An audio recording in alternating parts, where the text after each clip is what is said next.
Hi, shalom. For the month of July, I am going to be focusing on disability stuff for Disability Pride Month. In the interest of full transparency, and this is just about the last thing I want to be doing right now, but you know what, with the big pile of bullshit, as I'm calling it. But if participating in Disability Pride Month could empower even just one person, then I will feel like it's worth it. Okay, now I will do a quick audio description. I am a light-skinned woman with brown hair. I am wearing a headband with 2 short braids. I am wearing my teal blue t-shirt that says, "I can see, but I can't. It's complicated."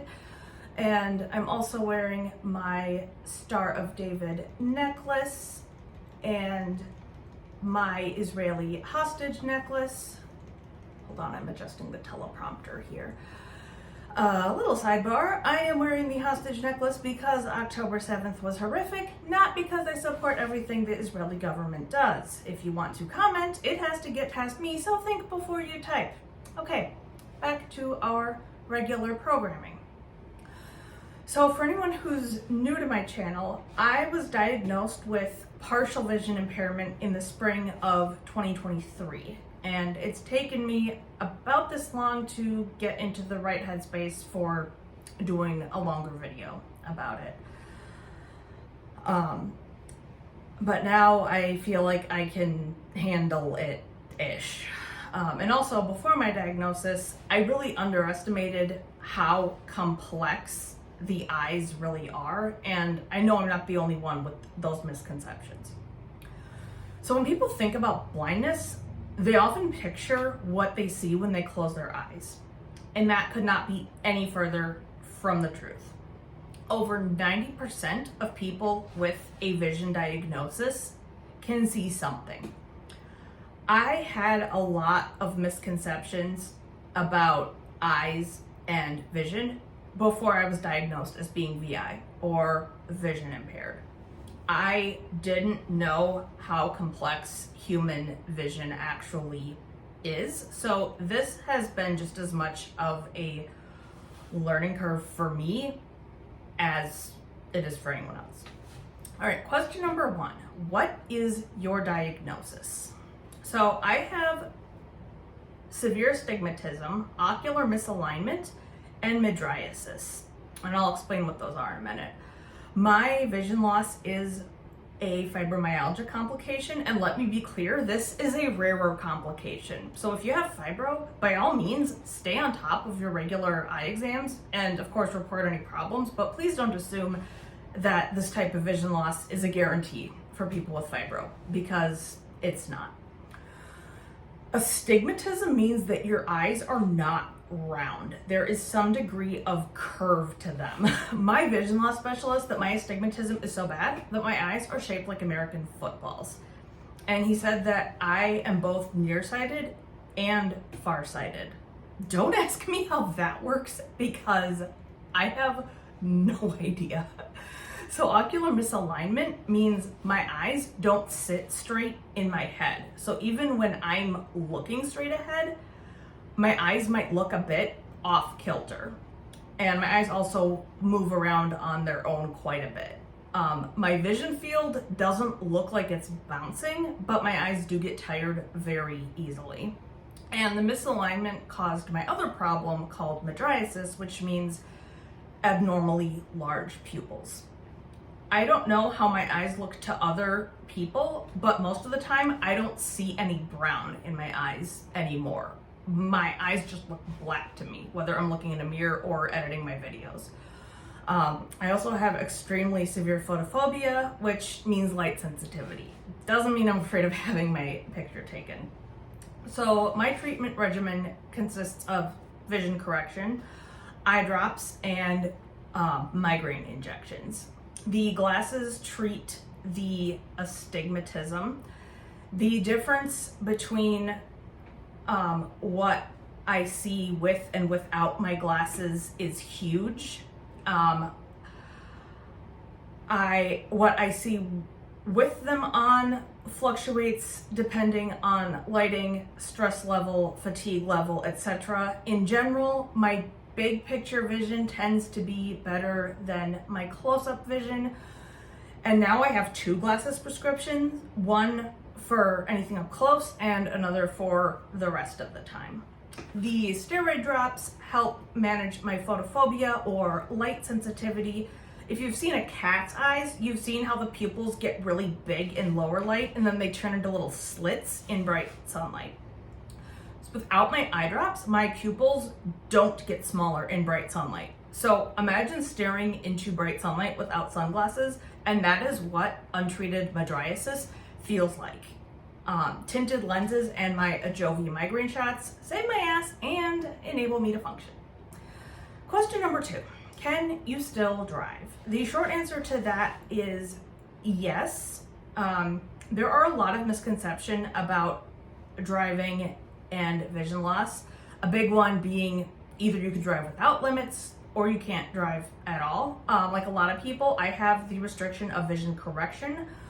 Some VI people cannot legally drive on freeways or are restricted to daytime driving. My car is actually one of the places where I have the most control over the light and glare. Think about it. I can wear sunglasses and hats, and I've mastered the art of driving while moving the visors around.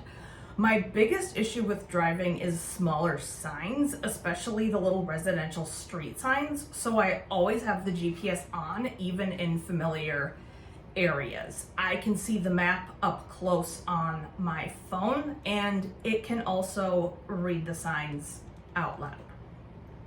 Question number 3. Why do you use a white cane if you're not completely blind? I use a white cane part-time for the same reason that a fully blind person does. It improves safety and independence. My eye doctor said it was my decision, but that he'd encourage me to at least consider it. And I also talked to a few partially VI friends who had made the decision to use a cane at least part-time. Being out and about on foot poses hazards that are moot when I'm driving. I found that I was walking a lot slower before I started using a cane because I had to keep looking down to make sure I didn't trip on anything. When I use my white cane, I can safely walk much faster because I can feel anything in the ground that could literally trip me up. My brain doesn't have to multitask as much when I use the cane, if that makes sense. And because I'm neurodivergent, my brain is constantly overloaded all the time. So I need to take as much stress off my brain as I can.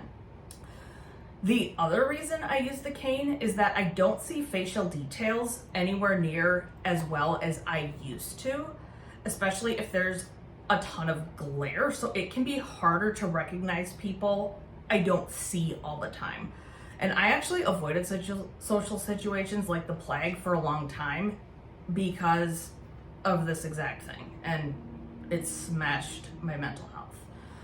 The idea that only fully blind people can benefit from a white cane is super problematic. Many vision impaired people could benefit from using a cane at least part-time, but feel like they're not blind enough to do that.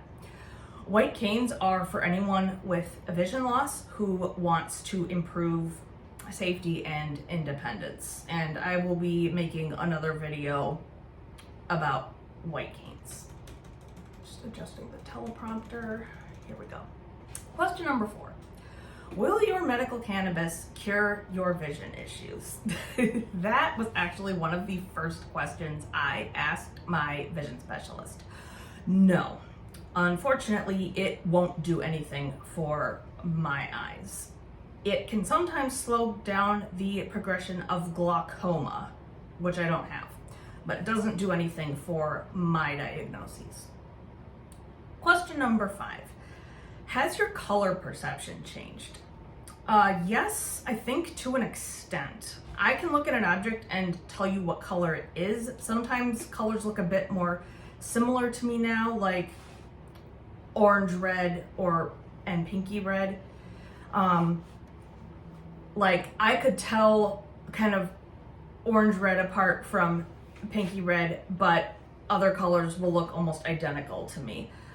And I've started using brighter colors for things like dishes and small objects like my phone or my earbuds, because that makes it so much easier to find my stuff. Question number 6. Do you read Braille? No, I do not use it for actual reading. I use my tablet or large print text, and I will also pair the visual book with the audiobook if my brain is really fried. One school of thought is that it can be helpful for labeling stuff, even if you don't need it for actual reading. And Braille is freaking hard, so I don't feel like it's overkill to start using it now, start learning it now, I should say. And that is actually becoming more common, not learning it for reading, but for general use. I am learning it through the Hadley Program, which is an amazing free resource for people who are not blind enough for state services. I will link their website down below. They are incredible. Question number 7. Is there anything you can't see at all anymore? Yes. I cannot remember the last time I could see stars. I suppose maybe I might be able to see them if I was like, I don't know, in the middle of nowhere or something. But just looking into the sky at night, I can't see stars anymore. I can see the moon, but I can't see stars. All right, I am going to end this video here and make separate videos about other vision and disability related topics. If you have any other questions you'd like me to cover, please leave them in the comments. I've said this before and I will say it again. Honest, respectful questions are the answer to prejudice and ignorance. All right, thanks for watching, and I'll be back soon. Bye. If you enjoyed this video, please do me a huge favor and hit the thumbs up, and be sure to subscribe so you don't miss any future videos. All right, thanks for watching, and I'll be back soon. Bye.